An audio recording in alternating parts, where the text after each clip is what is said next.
Ils sont des responsables des maisons de production, organisateurs de spectacles et promoteurs culturels. Dans cette salle de conférence du Musée national de Sandervalia, ils sont tous venus répondre à l'appel de la directrice en charge des spectacles en Guinée. Objectif, s'entretenir sur les dispositions liées aux organisations événementielles en cette période de Covid-19. L'objectif de cette rencontre, c'est de faire le point sur la situation qui court en cette période de la Covid-19. Nous savons que les organisateurs d'événements ont beaucoup souffert et le ministère en charge de la culture, grâce au ministre Sanoussi Gbantamasso, le ministre d'État, s'est beaucoup battu pour que les activités culturelles et sportives puissent reprendre en République de Guinée. Ça n'a pas été facile parce qu'il fallait convaincre un concert d'experts de l'ANSS. Suite à cela, nous avons pu avoir cette autorisation d'ouvrir les événements culturels. Mais bien sûr, cela va sans dire que c'est sous certaines conditions et il était question de donner ces conditions aux différents organisateurs d'événements parce que c'est un métier qui est réglementé. La plupart des gens pensent que libéral, ça veut dire pas de loi, pas de cadre. Ce n'est pas le cas.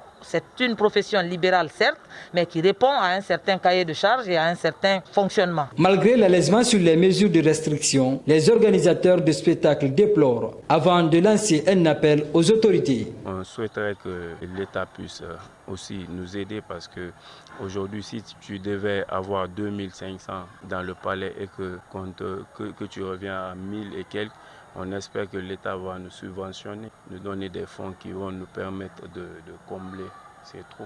Cependant, pour bouter et éviter la Covid-19, la directrice de l'Agence guinéenne des spectacles, Sayon Bamba Kamara, promet d'assurer et de faire respecter les différentes mesures pour le bon déroulement des